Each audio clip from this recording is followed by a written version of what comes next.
Bonjour à tous, nouvelle petite vidéo. En petite introduction, j'ai pas mal de remarques depuis une dizaine de jours sur le fait qu'on était un petit peu en manque de plantes fleuries au magasin, ce qui est vrai, je l'admets. La raison était assez simple en fait, c'est qu'on avait encore des grosses chaleurs et que j'étais un petit peu réticent à faire rentrer les plantes d'automne. Alors bien sûr, on les fait rentrer normalement au mois d'octobre, mais là je l'ai fait avec 10 jours de décalage, c'est un parti pris que j'ai pris. Il faisait encore 27 degrés il y a 2 jours, donc voilà. Ça me paraissait important de le justifier parce que voilà, normalement on a ça en octobre et là c'était pas le cas et je tenais à m'expliquer. Voilà.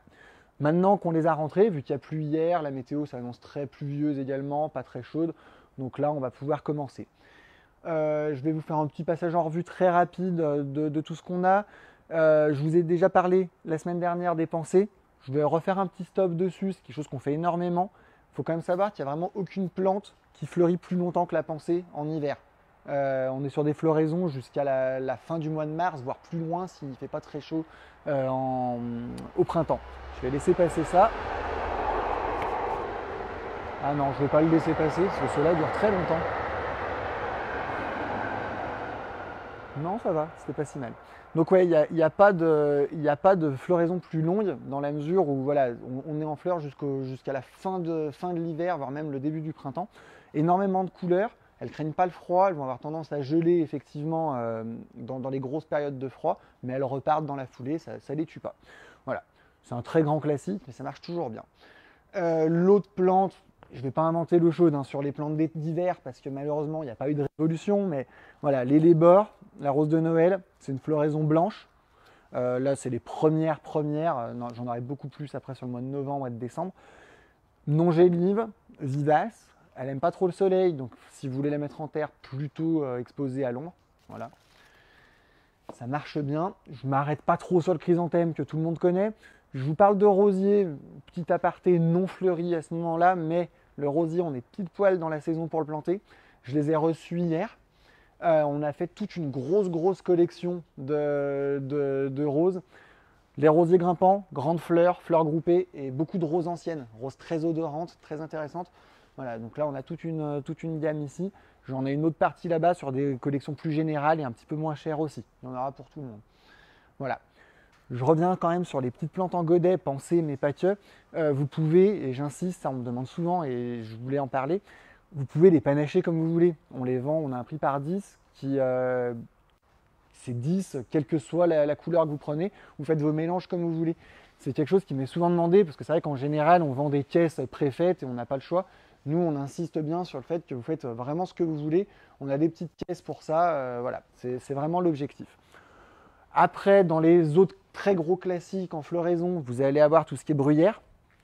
Bon, la bruyère, ce qui est bien, c'est que c'est des budgets assez faibles, une floraison vraiment longue et vraiment beaucoup de couleurs.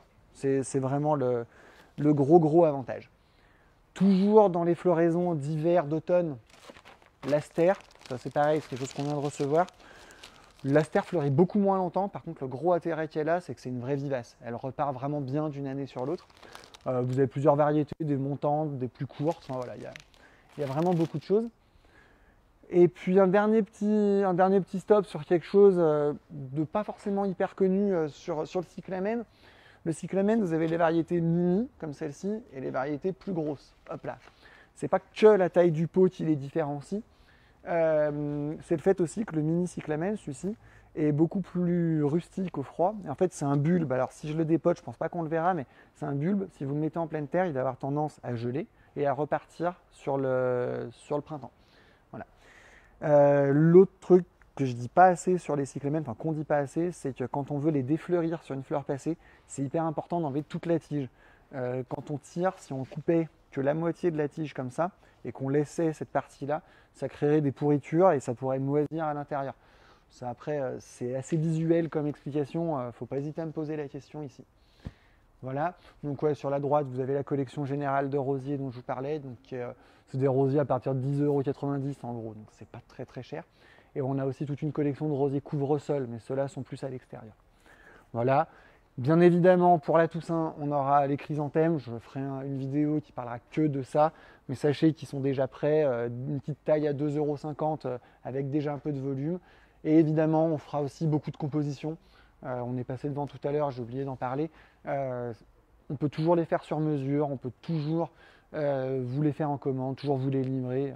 Enfin voilà, puis c'est valable pour tout le reste. Quoi qu'il en soit, voilà, c'est vrai que ce début de saison a été très particulier, il a fait très chaud, alors très particulier oui et non, parce que ça fait déjà plusieurs années que c'est le cas. Mais là, a priori, on peut se lancer sur le fleuri. On peut bien évidemment toujours se lancer sur tout ce qui est arbres et arbustes, les haies, les choses comme ça. On est là, on ne bouge pas toute la semaine, les horaires ne changent pas. N'hésitez pas. Bonne journée.